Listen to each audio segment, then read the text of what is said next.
18 horas. Notícias de Manaus, Amazonas, Brasil e do mundo. Agora na Mix. Legal, agora 6:02, você no melhor Mix do Brasil, começando mais uma edição do 18 horas. Vamos juntos até às 7, eu, você, e hoje é Nathalie Moraes. Alô, Nathalie.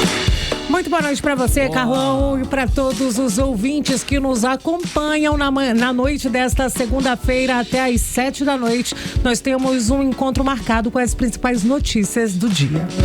Mix. Legal, gostaríamos também que você participasse conosco do programa 18 horas, hein? Acione aí o nosso WhatsApp 994887592, valendo a sua participação, a sua presença aqui no programa, não é isso, Nathalie? É isso mesmo, basta mandar uma mensagem, tem alguma foto, algum registro, alguma denúncia pra fazer aqui no 18 horas, qual que é o número, Carlão? Repete aí pra gente. 994887592, e as redes sociais também é importante, hein? @18 horas news. 6:03. 18 horas. Nathalie, vamos começando com um giro nas principais vias de Manaus. É isso mesmo, Carlão. Vamos com ele, o nosso repórter André Meireles, que já está nas principais ruas aqui da nossa capital. Como está o trânsito hoje? Muito boa noite, André Meireles. Trânsito. Boa noite pra você, Nathalie. Boa noite, Carlão, aos ouvintes. Olha, volta pra casa nesse momento, Avenida Brasil, sentido centro-bairro. Trânsito bastante concorrido por aqui pra quem vai passar, pra quem vai acessar ali bairro Compensa, sentido Ponta Negra. Também vai encontrar dificuldades pra trafegar aqui pela Avenida Brasil por conta, claro, do horário de pico, e também tem muitos veículos pela via. Daqui a pouco a gente volta com mais informações, Nathalie, Carlão. Legal, André Meireles, 6:03, você no melhor Mix do Brasil. 18 horas. Agora conferindo os destaques do programa 18 horas de hoje. Justiça multa governo do Amazonas em R$100 mil por omissão de combate à violência obstétrica. Greve dos rodoviários é cancelada. A Prefeitura de Manaus garante acordo e transporte segue normal em Manaus nesta terça-feira. IBAMA em ação. Operação fecha o cerco contra o desmatamento em terra indígena no sul do Amazonas. E na política, Isabelle Nogueira, ex-BBB, pode disputar uma vaga para deputada federal em 2026. Legal, 6:04, você no melhor Mix do Brasil, juntos conferindo esses e outros assuntos, os destaques do dia. Os destaques desta segunda-feira, 25 de agosto de 2025. Até às 7 você confere aqui no melhor Mix do Brasil. Programa 18 horas. 18 horas.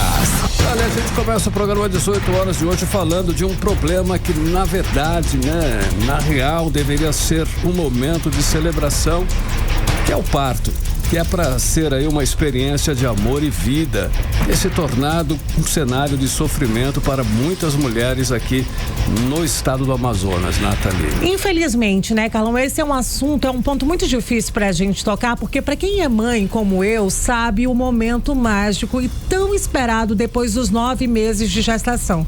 E você chegar ali na hora do parto e acabar sofrendo violência obstétrica, que tem sido uma realidade nos hospitais públicos aqui do nosso estado, é realmente bastante preocupante. Mulheres têm relatado, Carlão, negligência, falta de respeito e até abusos em um momento em que o Estado realmente deveria estar ali para oferecer segurança e principalmente dignidade. Olha só, o mais grave é que mesmo diante de uma sentença de 2021, a Justiça Federal obrigando o Estado a tomar medidas de humanização do parto, o governo Wilson Lima simplesmente não cumpriu.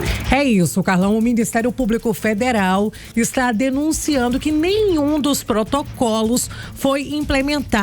Nada de capacitação para os profissionais, nada de canais de denúncias eficazes e nada de comissões de revisão de prontuários. Um quadro total de omissão, e olha que não faltou alerta da Justiça, Carlão. Olha só, as consequências, Nathalie, ouvintes, já aparecem nos números, hein? Os índices de mortalidade materna no Brasil voltaram ao patamar de 25 anos atrás. E a região norte, onde está o Amazonas, tem hoje um dos piores cenários do país. Diante desse descaso, a Justiça aplicou uma multa de R$100 mil ao governo do Amazonas e fixou aí, Carlão, um prazo curto para o cumprimento dessas medidas que já vinha sido estabelecida anteriormente. Só que agora o cerco realmente fechou, o prazo acabou. E para explicar melhor pra gente o que está em jogo a partir de agora, a gente chama ao vivo o repórter Kennedson Paes, que traz os detalhes. Muito boa noite, Kennedson Paes. Então não faltaram alertas para o governo do Amazonas. Exatamente, Nathalie. Muito boa noite para você, para o Carlão, para todos que acompanham a gente aqui no 18 Horas da Mix. De fato, foram diversos alertas e cobranças serem feitas ao governo do estado do Amazonas e realmente esse é um cenário completamente chocante. E essa multa, como você já adiantou, Nathalie, uma multa foi alta, né? No valor de R$100 mil contra o governo Wilson Lima daqui do nosso estado do Amazonas. Essa decisão da Justiça Federal, ela é uma cobrança direta para que o estado ele garanta mais qualidade no atendimento das mulheres amazonenses, também de suas crianças, especialmente nesse momento mais delicado que é o parto, gente. Essa cobrança, ela não surgiu do nada. Desde lá de 2021, o Ministério Público Federal e também o Ministério Público do Estado do Amazonas já haviam entrado na Justiça para poder exigir a adoção de protocolos baseados em evidências científicas, capacitação de profissionais, canais de ouvidoria e investigação de denúncias. São medidas que na prática significam mais respeito, mais acolhimento e também mais segurança para as mães e os seus bebês. Mas 4 anos depois, quase nada disso foi colocado em prática. E esse descaso, ele tem consequências, como o próprio Carlão falou, o cenário a nível Brasil está muito atrasado. O Brasil, ele vive ainda nos índices de mortalidade materna iguais aos de 25 anos atrás, quando a gente tinha uma tecnologia que não era comparada à tecnologia atual. E o Amazonas, junto com outros estados da região norte, está entre os piores cenários. Ou seja, quem mais sofre são as mulheres em situação de vulnerabilidade, jovens, pobres, migrantes, mulheres indígenas, mulheres que deveriam ser atendidas pelo Estado com muita atenção, muito carinho, muito cuidado. Na realidade, elas estão sendo ignoradas, pelo menos nesse quesito. A Justiça foi muito clara. O governo entregou documentos antigos, desatualizados, ao invés de ele ter, pelo menos, repassado documentações atualizadas sobre os protocolos que estão sendo exercidos nesse momento para poder evitar a violência obstétrica. Na realidade, o governo fez completamente o contrário. Ele entregou os documentos antigos, desatualizados de 2021, segundo a Justiça. Não há ouvidoria, segundo também a Justiça, funcionando. Não existe a responsabilização de profissionais denunciados, nem comissões de revisão de prontuários. É como se essas vidas das mulheres, elas não fossem prioridade, Nathalie. E quando se fala em violência obstétrica, não é uma teoria, ela é uma realidade vivida na vida de muitas pessoas, muitas mulheres aqui de nosso estado. E aí a gente tem diversos procedimentos, Nathalie, que são aqueles procedimentos sem consentimento que as mulheres acabam sofrendo, né? Às vezes é uma recusa de anestesia, que a mulher tá passando muita dor, às vezes elas são insultadas e até induzidas ao parto. Exatamente, sem querer. Exatamente. Às vezes elas estão ali naquela posição querendo fazer uma cesariana e aí não, vamos tentar continuar fazendo aqui no normal. E isso daí acaba gerando um estresse muito grande, não apenas para a mãe que tá passando por aquele período de sofrimento, mas também para a própria criança, né, Nathalie? Eu imagino o quanto isso deve ser difícil para essas crianças. Além disso, também tem até aquelas manobras antigas, Nathalie, que é para poder fazer com que a criança nasça, que ela consiga nascer mais rápido. Isso daí acaba também colocando a criança em risco, né? Então, de fato, são histórias bastante tristes de muitas mulheres que ainda relatam sofrer aqui no nosso estado do Amazonas. E essa multa, ela não é só um castigo, na realidade ela é um alerta, é um chamado para que o governo do estado do Amazonas cumpra o seu papel, que é garantir um parto seguro, humanizado e também respeitoso, porque no fim, o que está em jogo não é só um processo judicial, gente, é a vida, a dignidade de mulheres, também crianças da nossa terra. Nathalie, Carlão. Elas importam e muito, né? Importam demais. 6h11, valeu, Ken, você era o melhor mix do Brasil. 18 horas.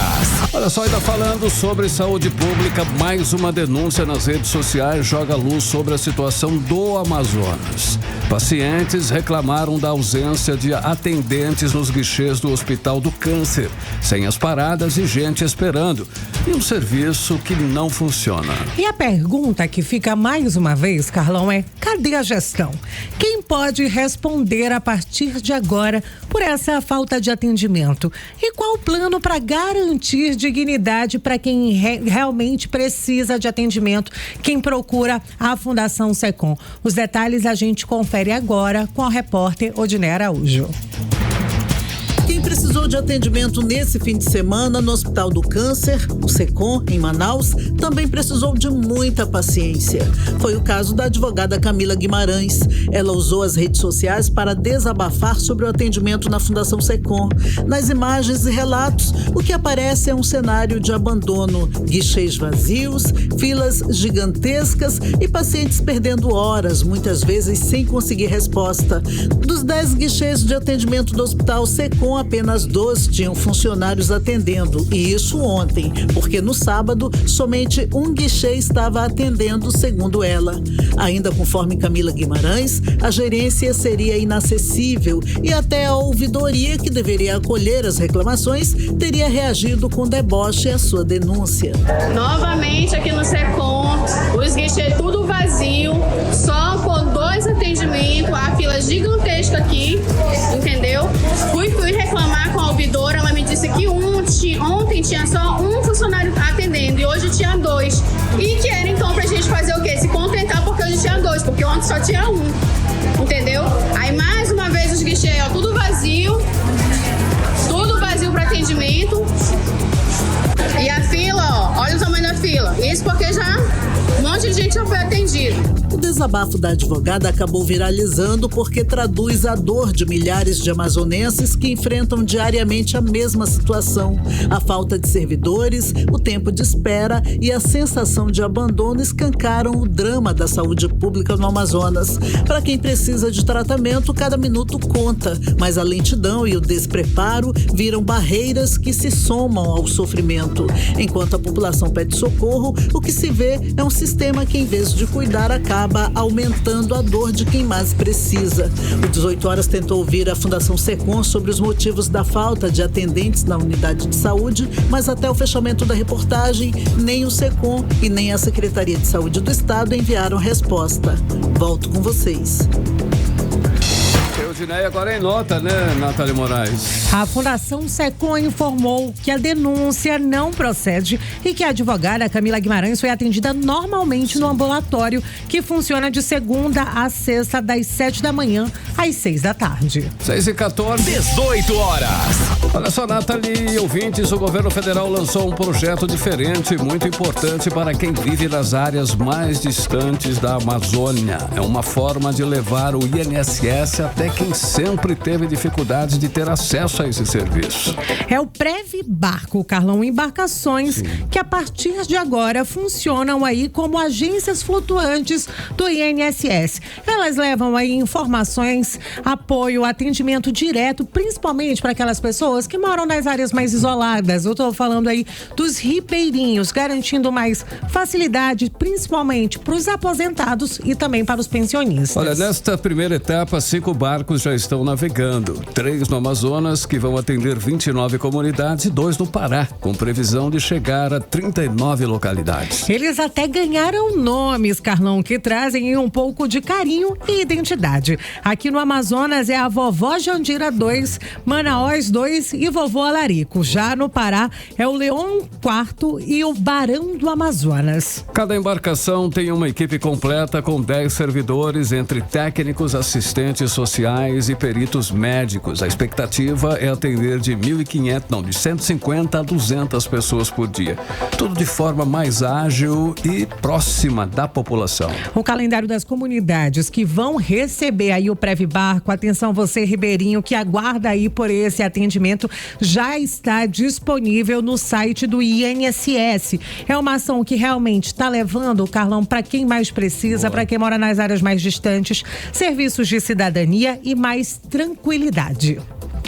Mix Olha só, atenção, Manaus, uma boa notícia para quem depende do transporte público na capital. A greve dos rodoviários que estava marcada para esta terça-feira foi cancelada. É isso mesmo, Carlão, uma boa notícia. Muita gente estava apreensiva, né, desde esse domingo, quando veio aí essa notícia que a gente iniciaria a semana com uma greve. Mas aí, depois de muita negociação entre os rodoviários e as empresas de ônibus, com a mediação aí da Prefeitura de Manaus, felizmente foi fechado um acordo. Com isso, o sistema de transporte público vai funcionar normalmente amanhã sem paralisação. Bom, e sem dúvida uma notícia que traz aí alívio, já que uma greve afetaria diretamente milhares de passageiros com atrasos e pontos de ônibus lotados, entupidos, né? Realmente, Carlão, a gente sabe que com o ônibus já não é muito fácil, imagine sem ônibus nenhum.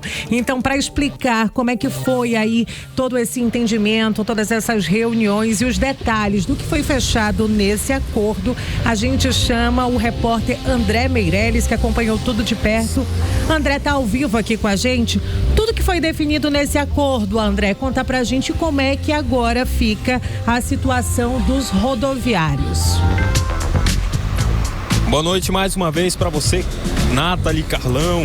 Olha, nada de greve nos ônibus aqui de Manaus. A Prefeitura, junto aí com o Instituto Municipal de Mobilidade Urbana e MMU, acompanhou de perto as negociações entre o Sinetran e o Sindicato dos Rodoviários, que haviam anunciado essa paralisação para amanhã, terça-feira, dia 26 de agosto. Com a medição da Prefeitura, as partes chegaram a um entendimento e aí a greve foi cancelada. O que acontece com o sistema de transporte coletivo agora vai funcionar normalmente, garantindo aí a mobilidade de quem depende dos ônibus para se deslocar pela cidade.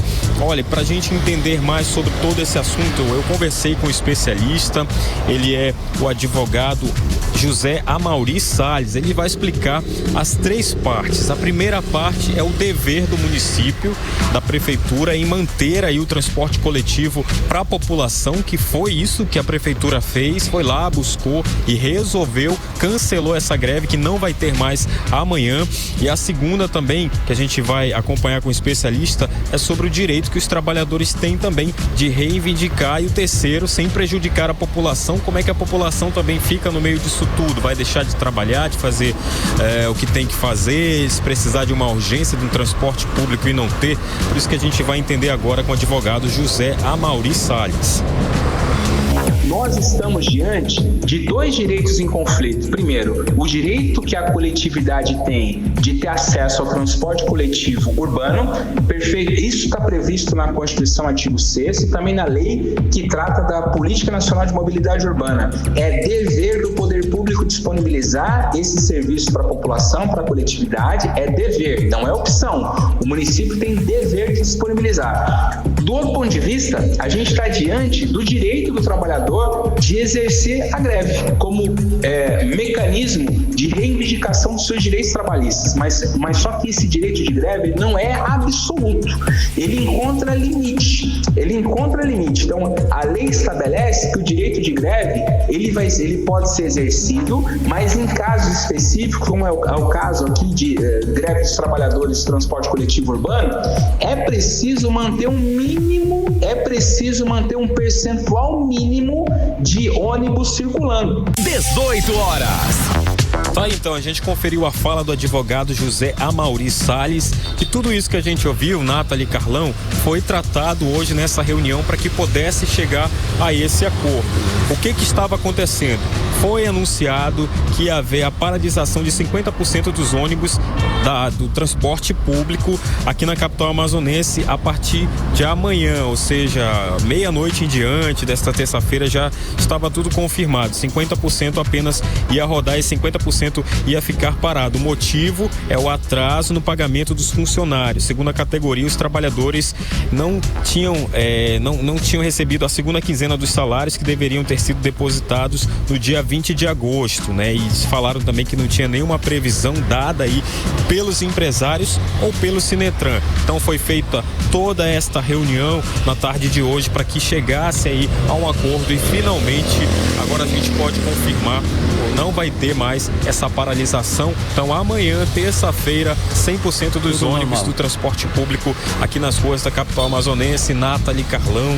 Beleza, André Meirelles, agora 6h21, você no melhor mix do Brasil. 18 horas. Olha só, Nathalie, o final de semana foi de muita cultura em Manaus. O Centro Histórico virou palco do circuito Viva o Patrimônio, que levou moradores a redescobrirem os espaços históricos, que são muitos, hein, na nossa cidade. Realmente, Carlão, a proposta foi muito mais do que um passeio guiado. O evento trouxe aí reflexões sobre a memória, história, economia, diversidade e mostrou os novos olhares para prédios históricos, ruas e locais que fazem parte da identidade do povo manauara. Olha só, quem acompanhou essa experiência de perto foi a repórter Vanessa Lima, e a Vanessa conta pra gente aí como foi essa experiência lá no coração de Manaus. Vanessa Lima. Boa noite, Nathalie, Carlão e ouvintes. Realmente, esse fim de semana foi agitado e um dos grandes eventos foi o circuito Viva o Patrimônio, promovido pela Superintendência do Instituto do Patrimônio Histórico e Artístico Nacional do Amazonas. A concentração foi no Mercado Municipal Adolfo Lisboa, no centro daqui de Manaus.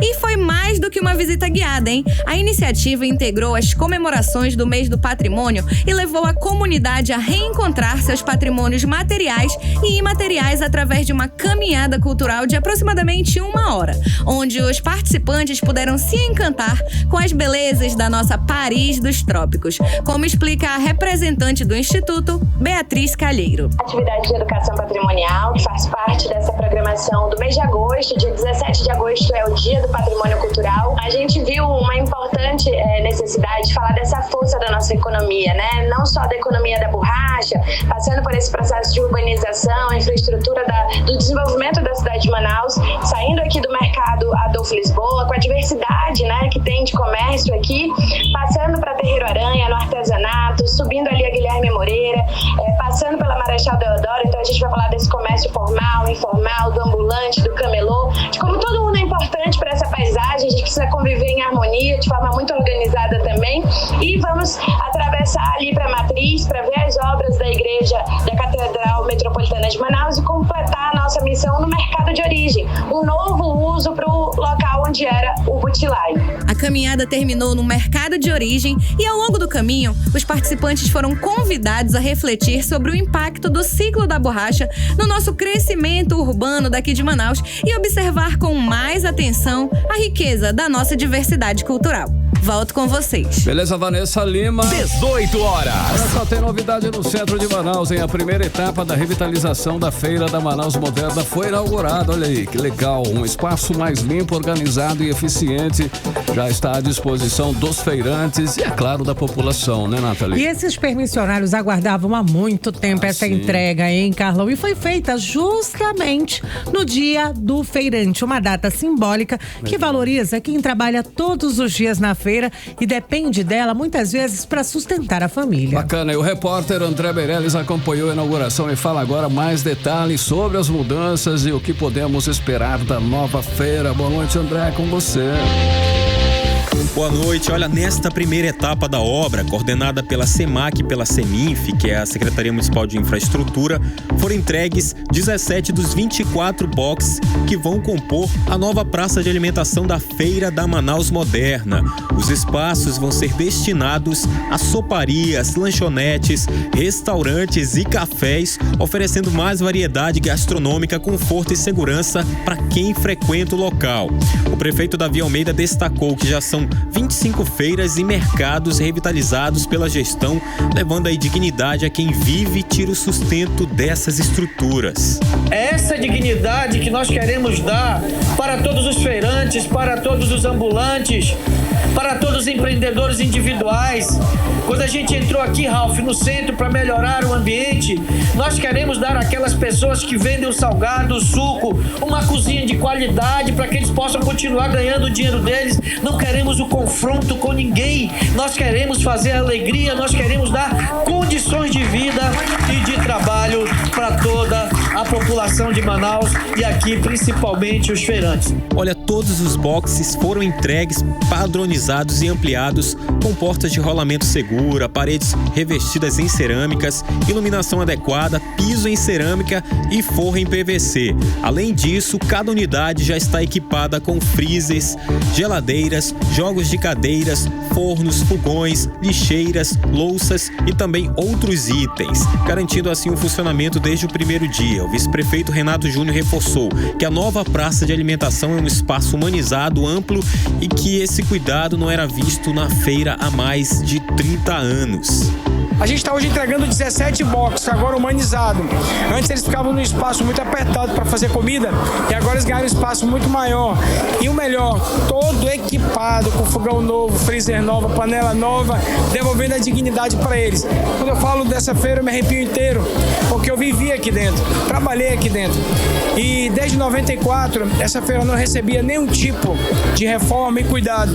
E hoje a gente está entregando a primeira etapa dessa praça de alimentação, que agora terá 24 espaços. Olha, a revitalização da Feira da Manaus Moderna faz parte de um pacote de ações da Prefeitura que já entregou 25 feiras e tem mais 5 ainda para serem inauguradas ainda este ano. As feiras do Armando Mendes, Coroado, Jorge Teixeira, Mundo Novo e da Conquista, hein? Volto com vocês. Beleza, André Meirelles, 6h27, você no melhor mix do Brasil. 18 horas. Continue aí, continue em 100,7, curtindo aí o 18 horas e participe conosco. O 994887592 é o nosso WhatsApp para sua participação. E acompanhe-nos aí nas redes sociais, no @18horasnews. Mix. Política. Legal, a partir de agora nosso giro com a política local e nacional. E a gente começa com a Nathalie Moraes. Olha só, Nathalie, segundo pesquisa Genial Quest, mais da metade dos brasileiros consideram justa a prisão domiciliar do ex-presidente Jair Bolsonaro. O que esses números revelam sobre o clima político no país nesse momento de tensão entre os poderes? Então, Carlão, a gente sabe que o momento já está tenso e pesquisas como essa, muita gente acaba duvidando dos resultados, viu, Carlão? Eu vejo muita gente ali nas redes sociais questionando quem foram as pessoas ouvidas aí nessas pesquisas. De onde é que tiraram esses dados? Mas esses dados, né, tem ali todo um embasamento e semanalmente a Genial Quest tem divulgado aí nessa segunda-feira. Eles já trouxeram aí essa pesquisa pra lá de bombástica, a gente pode dizer assim, trazendo esses números mostrando que mais da metade dos brasileiros considera aí que a prisão domiciliar do ex-presidente Jair Messias Bolsonaro é uma prisão justa. Por outro lado, a gente tem aí 39%, quase 40% dos brasileiros dizem que foi injusta e somente 6% não souberam ou não quiseram opinar. Esse levantamento, Carlão e Kennedson, que o Kennedson já está aqui na bancada com a gente e ouvintes, mostra realmente as diferenças entre os segmentos também. A grande maior parte, né, que participou e que acredita que a prisão do ex-presidente é injusta é o público religioso, né? São ali os evangélicos que consideram aí a prisão injusta. Eles representam 57% e 38% aí dizem o contrário. Já entre os eleitores que votaram em branco no segundo turno, a maioria, 57%, vê aí a prisão como justa. Quando questionados sobre o motivo do ex-presidente Bolsonaro ter participado de uma chamada de vídeo aí que levou a essa prisão, 57% dos brasileiros afirmaram que ele, né, quis sim provocar o ministro Alexandre de Moraes e outros 30% disseram que não. E aí, aí, só pra gente encerrar, Carlão e Ken, essa pesquisa também mostrou que 52% dos brasileiros acreditam aí que o Bolsonaro participou de um plano de tentativa de golpe ali naquele dia 8 de janeiro. Inclusive, já que a gente tá falando bastante do Bolsonaro, hoje ele confirmou que o PL vai ter sim um candidato à presidência da República. Já tem alguma aposta, Carlão? Tarcísio. Tarcísio na cabeça. Eu aposto na Michele. Não, sem nem pensar. Tarcísio na cabeça. Tarcísio. Quem a nova pesquisa da Census Consultoria testou até agora apenas os nomes de Omar Aziz e Maria do Carmo para o governo do Amazonas. Como essa disputa inicial pode influenciar as estratégias dos partidos, já que outros candidatos ainda não foram definidos, não colocaram a cabeça de fora, né? Então, Carlão, nesse momento é uma questão de estratégia, porque esses dados, eles revelam algo que já chama muito a atenção, né? Principalmente quando a gente está falando em Omar Aziz, que é um nome muito forte agora para o governo do estado do Amazonas, e agora uma novata, né, na área da política, Maria do Carmo, que já veio de uma eleição para vice-prefeita, né? Ela se candidatou a vice-prefeito junto ali com o capitão Alberto Neto, e a gente também já tem alguns resultados que começam a dar indícios do que pode ser em 2026. Lembrando que é apenas uma pesquisa e não tem nada definido, muita coisa pode mudar até lá. Segundo essa pesquisa da Census Consultoria, Carlão, o senador Omar Aziz, ele lidera com folga a disputa pelo governo do estado do Amazonas com 51% das intenções de votos estimulados ali. E ele também tem bastante força, a maior delas no interior do estado do Amazonas, onde alcança um número bastante expressivo, 68%. Seria primeiro turno, né? Primeiro turno. Enquanto aqui na capital ele fica com 40% das intenções de voto. A principal adversária dele, que é a professora Maria do Carmo, do PL, ela aparece com apenas 26%, isso daqui na capital. Manaus, no interior do estado, 26% para Maria do Carmo no interior do estado. E em Manaus, a Maria do Carmo consegue alcançar 32%, mas no interior a situação é mais difícil quando ela consegue atingir apenas 18%, ou seja, Manaus 32%, no interior 18% para Maria do Carmo. Se a eleição fosse hoje, o Omar já venceria com certeza, Carlão, no primeiro turno, com 66% dos votos válidos contra 34% para Maria do Carmo. Na disputa pelo Senado também, o cenário, ele também é bastante competitivo, Carlão. O senador Eduardo Braga, do MDB, ele lidera com 48% das intenções de voto, e o deputado federal capitão Alberto Neto vem na sequência com 40% das intenções do voto. Enquanto isso, o governador Wilson Lima, que acabou de se filiar à União Progressista, ele surge em terceiro lugar. Na realidade, essa união do União Progressista é nova, né? Antigamente era União Brasil, aí depois veio o PP e se tornou União Progressistas. E ele está em terceiro lugar, pelo menos na intenção de votos, com 32%. Esse número ele mostra que o Wilson Lima tem um desafio muito grande aí pela frente. Já se especulou muitas chances de ele migrar para outras áreas também, ser candidato a deputado federal e vários outros lugares, só que nada foi definido até agora. O importante nesse cenário, Carlão, é avaliar onde teoricamente está com baixa intenção de voto e tentar focar em investir mais, pelo menos no interior do estado, é onde a maioria está bastante baixa a intenção de votos, né? São 2 vagas pro Senado dessa vez. Exatamente. E Natália, olha só, depois de 3 anos sem partido, o ex-prefeito Arthur Neto, olha aí, ele se filiou hoje ao Republicanos. Qual o impacto dessa filiação no cenário político do Amazonas e qual o peso de Arthur Neto nessa disputa local? E ele tá com algumas intenções, Natália? Muitas. Então, Carlão, intenções é o que não faltam para o ex-prefeito de Manaus, Arthur Vigílio Neto. Inclusive, a gente entrou em contato com ele um pouquinho antes da gente entrar no ar aqui no programa para saber se teve ou não essa filiação. Essa informação, Carlão, é de bastidores da política, isso porque o ex-prefeito está em Brasília e tinha aí a previsão de ter um encontro hoje às 3 da tarde, onde ele faria aí essa filiação. Inclusive, né, ele estaria lá, segundo algumas informações, das comemorações pelos 20 anos da fundação aí do Partido Verde.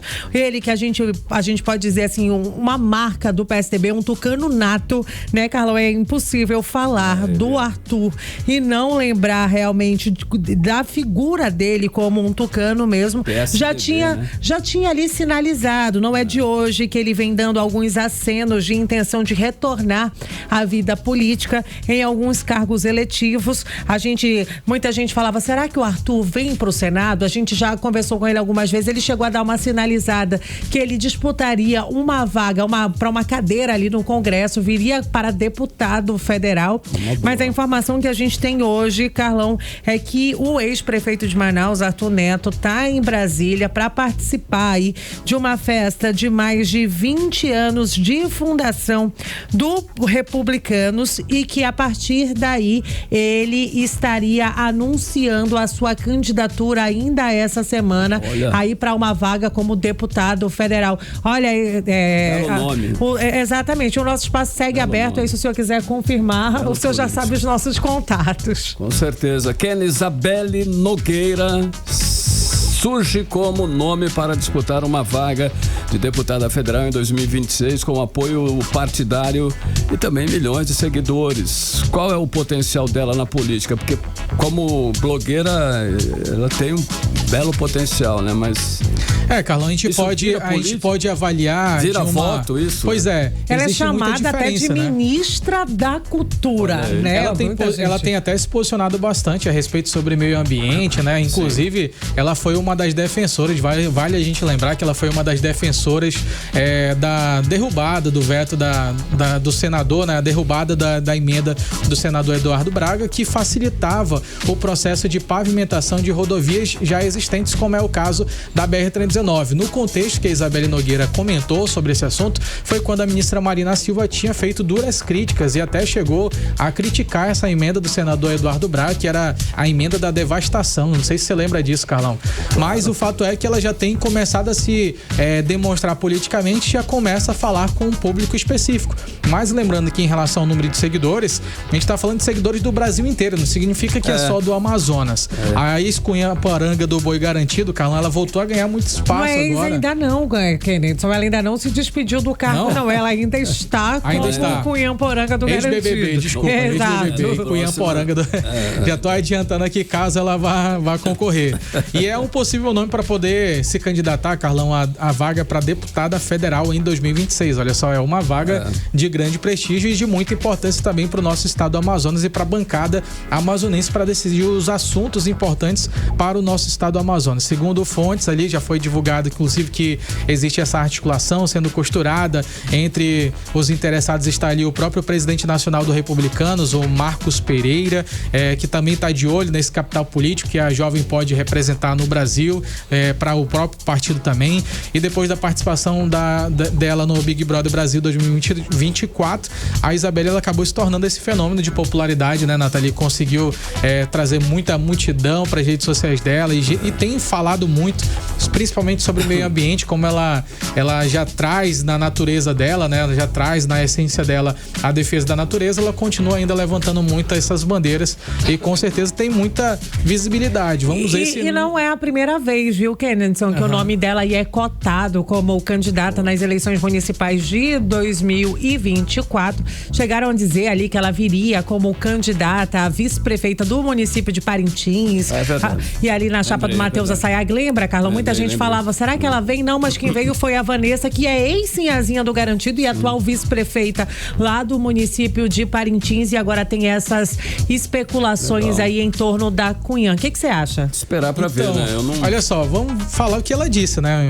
Algumas pessoas chegaram a fazer questionamentos pra ela sobre essa situação e ela disse que tem recebido muitos convites e tal do partido desde o ano passado, só que ela ainda não aceitou nenhum deles. Mas ela reforçou que, embora ela tenha planos ali pro futuro, isso em relação à política, eles não envolvem especificamente atuar como um parlamentar. Sim. Mas vamos ver, né, que tudo pode acontecer. Exato. Muitas águas vão rolar até 2026. Valeu, obrigado aí pela participação. Giro Político, Nathalie Moraes e Kennedson Paz. 18 horas. E daqui a pouquinho você vai saber como é que o plasma, que antes era descartado aqui no Amazonas, agora vai ser transformado em medicamentos de alto custo na Suíça. E para voltar para o Brasil como tratamentos distribuídos pelo SUS. Mix. 6h39, Nathalie dando aquele giro no trânsito, não é isso? É isso mesmo, são 6h39, vamos saber por onde anda o nosso repórter André Meirelles nessa segunda-feira de muito trânsito aqui da nossa capital. Trânsito. Boa noite, Nathalie Carlão. Vamos falar do trânsito pela Avenida das Flores, por trás do Parque Suma Uma, no bairro Cidade Nova, na zona norte de Manaus.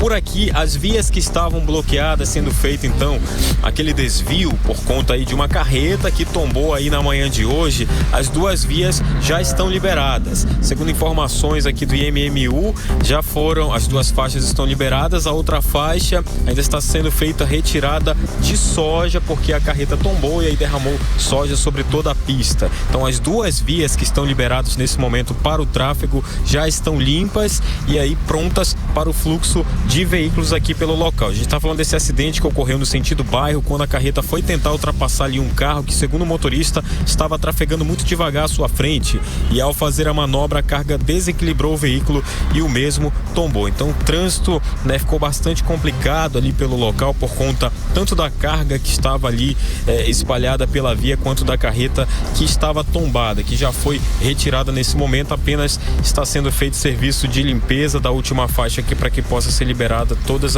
a outra faixa que falta, né, aqui no local. Agora a gente tem outra informação aqui, uma cena de pânico tomou conta do bairro Tarumã, na zona norte de Manaus, nesta segunda-feira, porque uma carreta desceu de ré, atingiu 2 carros e terminou caindo em um barranco, né? O momento foi registrado por câmeras de segurança, onde as imagens mostraram ali um carro vermelho atrás da carreta, o motorista sai, e foi nesse instante que o veículo pesado começou a descer a ladeira, colidiu contra o carro onde estavam 2 crianças e só parou ali quando caiu no barranco, né? Um outro veículo estacionado mais abaixo também foi atingido e arrastado junto.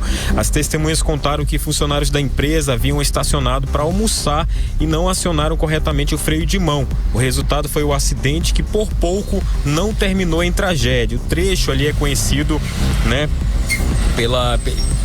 pela situação que tem ali no local, tem que ter essa atenção dos motoristas, porque no mesmo local, em janeiro de 2024, outra carreta perdeu o controle, atingiu um caminhão, invadiu casas e uma frutaria. 5 pessoas estavam dentro ali das casas, né, entre 2 crianças e uma idosa de 65 anos que precisou pular para escapar.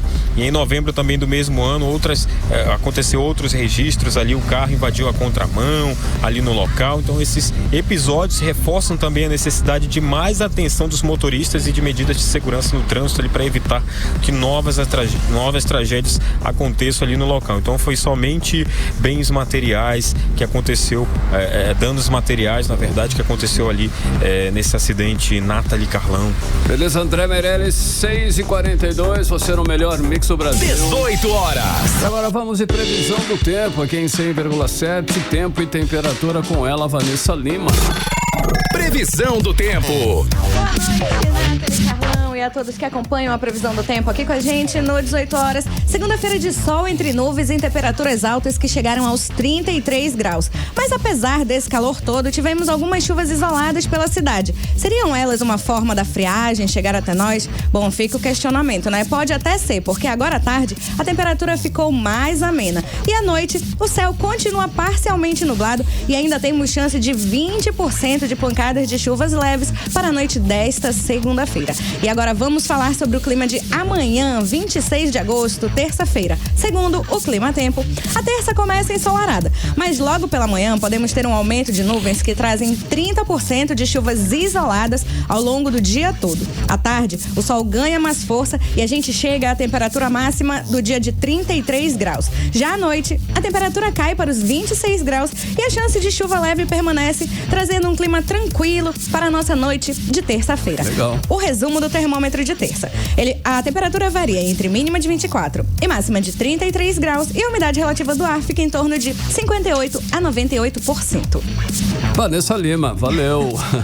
6h44. 18 horas. Olha, Nathalie, ouvintes, o nosso Rio Negro aqui em Manaus finalmente saiu da cota de inundação e agora está na cota de alerta.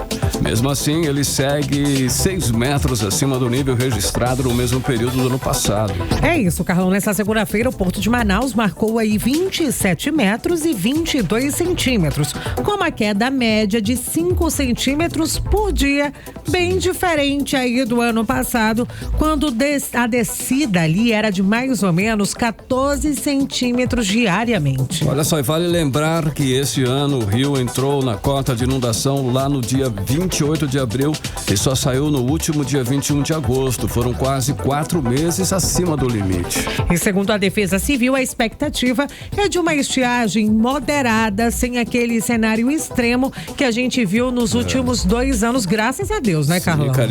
Nathalie, não é só o Rio Negro que mudou aí de situação, não. Em Manacapuru, Solimões também saiu da cota de inundação e continua também em alerta. Já em Itacoatiara e Beruri, os rios Amazonas e Purus estão dentro da normalidade para esta época do ano. 6h45 em Manaus. Mix. Olha só, na luta contra o desmatamento, o IBAMA realizou mais uma operação no sul do Amazonas. A ação foi na terra indígena Piraã, uma região alvo constante de exploração ilegal, Nathalie. Essa área, Carlão, inclusive, é considerada de grande relevância ambiental, ficando ali entre os municípios de Humaitá e Maués. Por isso, a fiscalização tem sido intensificada na área. Boa.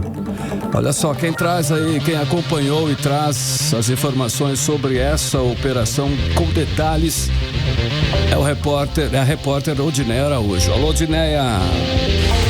O IBAMA intensificou a fiscalização contra o desmatamento ilegal no sul do Amazonas. A operação chamada Chapiri-Pirarã teve como foco a região da BR-230 entre os municípios de Humaitá e Maués, especialmente a terra indígena Pirarã, um território de grande importância para a floresta e para os povos que nela vivem.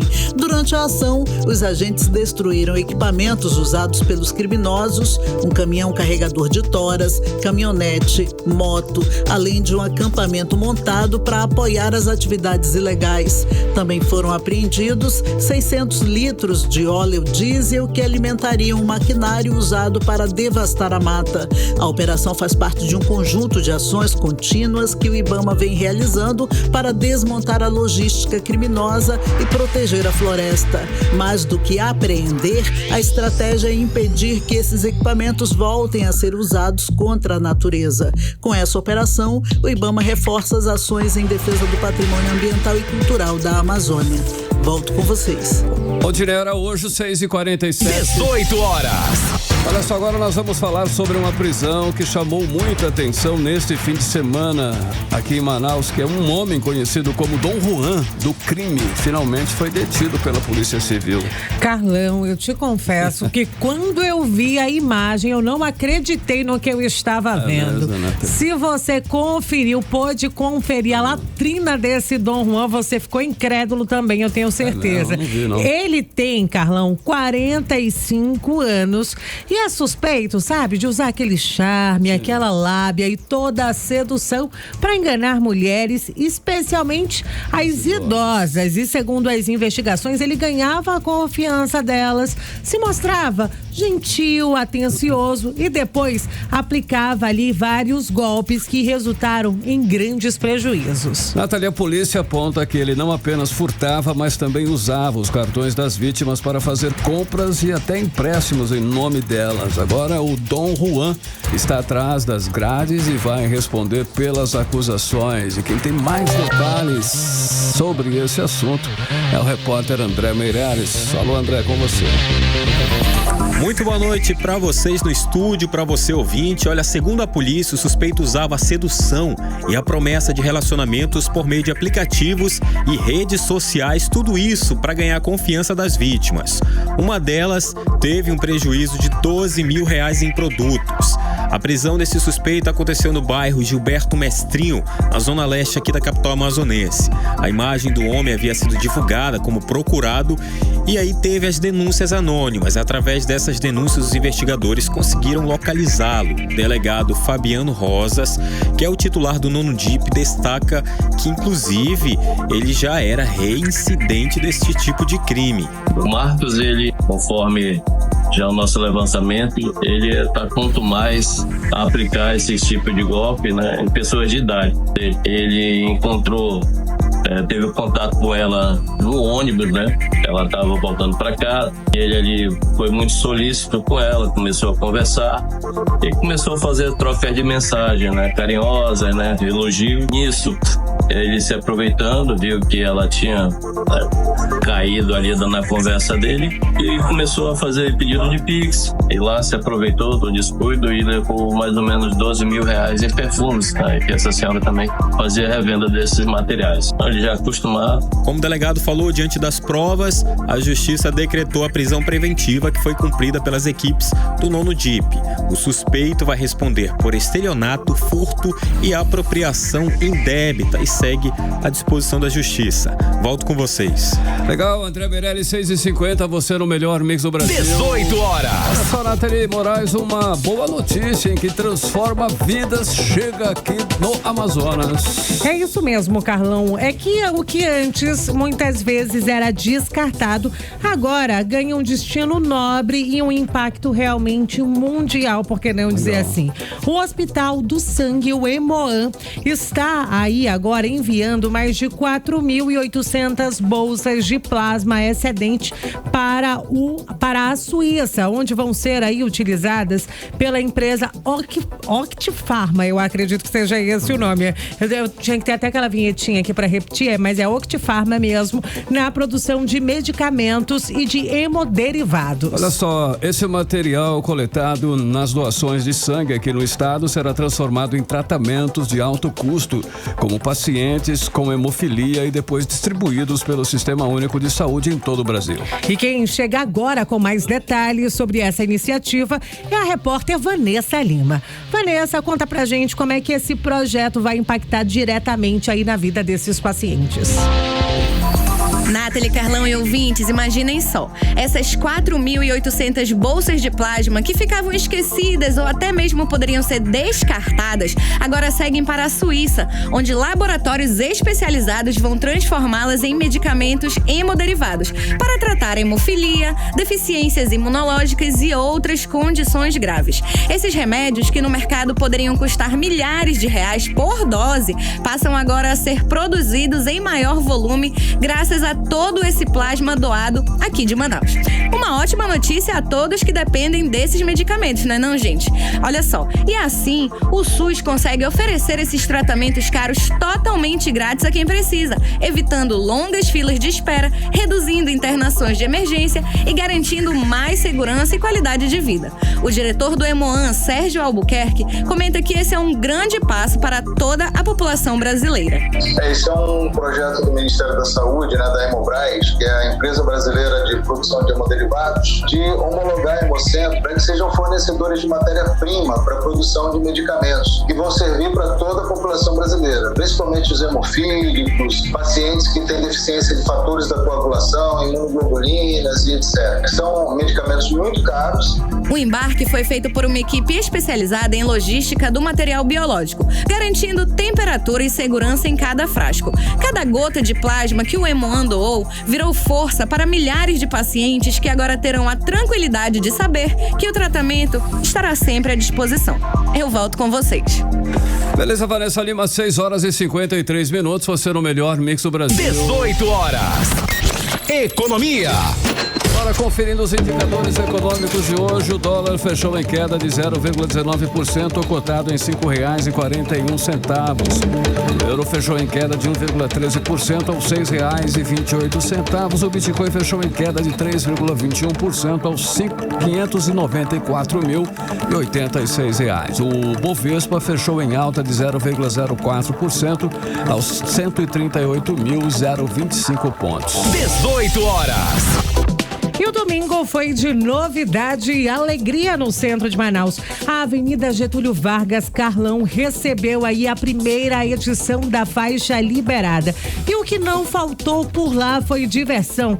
Teve aula de ritmos, dança, grupos de capoeira, festival de drones, futebol de sabão, até exposição de animais e atividades circenses. Foi um verdadeiro sucesso. Uma festa realmente para todas as idades. E quem esteve por lá e vivenciou esse primeiro dia foi o repórter André Meirelles, que traz pra gente todos os detalhes. Boa noite, André.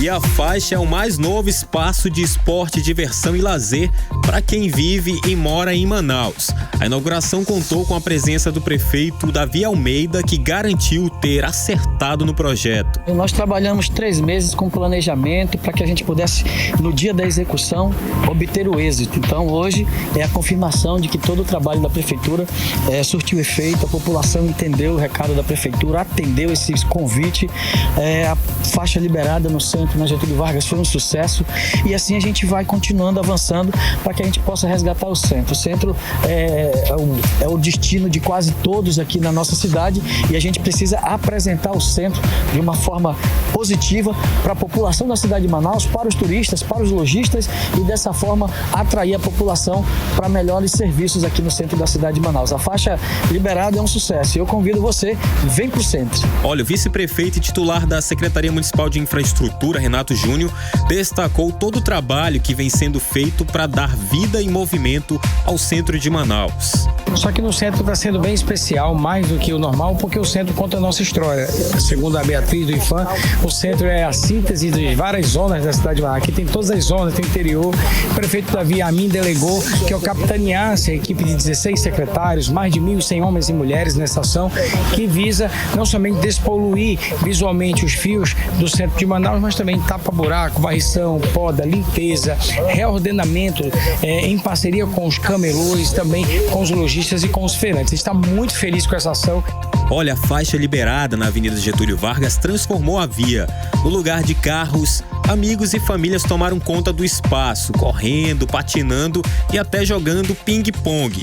E se você perdeu a estreia, pode ficar tranquilo. Legal, todo domingo, das 6 da manhã até o meio-dia, tem de novo. Ou até mais tarde, se a galera não quiser ir embora, hein?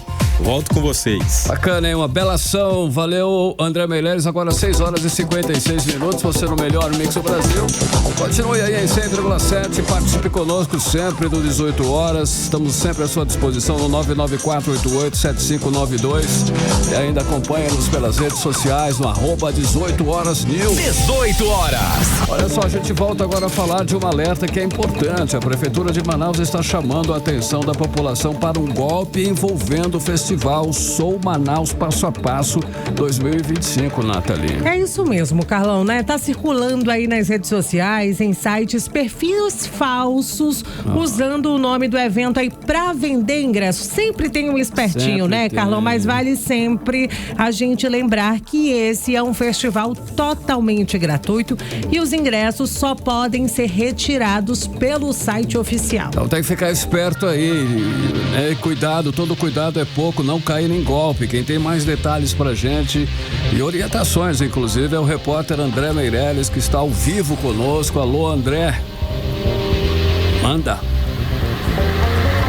Isso mesmo, e pra falar aqui, Carlão, o site oficial é único, hein? É o soumanauspassoapaco.com.br. Então, somente esse é o site oficial, porque os golpistas estão tentando enganar o público com a promessa de venda de ingressos. A Manaus Cult já está tomando todas as medidas jurídicas junto às autoridades para responsabilizar os envolvidos.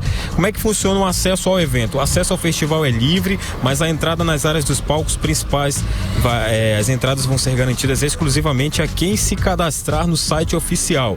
Aí na hora o ingresso precisa ser trocado por 1 quilo de alimento não perecível, segundo as regras da prefeitura, que reforça ainda: todas as informações sobre o festival estão somente nos canais oficiais. Então já sabe, não faça pagamento em páginas desconhecidas. Em caso de dúvidas, confira aí sempre os canais oficiais da prefeitura de Manaus e também da Manaus Cult. Agora a gente tem uma novidade aqui, falando em Sou Manaus Passo a Passo 2025, em comemoração a 10 anos. Nesse ano tem também uma novidade: cartão promocional Passa Fácil Sou Manaus. Agora está disponível aí a partir de amanhã já, por uma taxa de R$30. O cartão vem aí carregado com 6 passagens de ônibus, garantindo a ida e volta para os 3 dias do festival, e ainda dá direito a um combo exclusivo, né? Uma pulseira de acesso para o Sou Manaus 2025 no dia escolhido pelo participante, e também um copo personalizado do evento. Então, para solicitar o cartão é só acessar o canal oficial no Telegram pelo contato @cindy_cinetran_bot. Volto com vocês. Alô, então, André Meirelles, agora 6h59. Você no melhor mix do Brasil. 18 horas. Seguimos direto para o editorial 18 horas. Editorial 18 horas. Olha, hoje fazem 10 dias que bairros e cidades da região metropolitana de Manaus sofreram um novo apagão de energia. Segundo a Amazonas Energia, o apagão ocorreu por desligamento da linha de transmissão Lixuga-Manaus, pertencente ao Sistema Interligado Nacional. Passado todo esse tempo, o Operador Nacional do Sistema Elétrico, o ONS, não deu nenhuma explicação. O ONS é um órgão responsável pelo controle da operação das instalações de geração e transmissão de energia elétrica no país. E está sob a fiscalização e regulação da Agência Nacional de Energia Elétrica, ANEEL.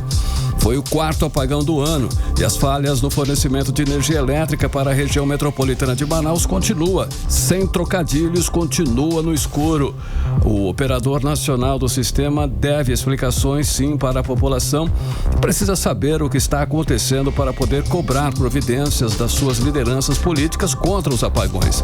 Apagões que, diga-se, não ocorrem com a mesma frequência em outras regiões do país, mas que prejudicam a economia do Amazonas e trazem dúvidas aos que querem investir no nosso estado e não têm garantias de suprimento de energia elétrica de boa qualidade e sem interrupções. 18 horas. 7-1, Nathalie, boa noite. Muito boa noite e até amanhã. Até amanhã. Você ouviu 18 horas. As notícias do Brasil e do mundo. De volta amanhã.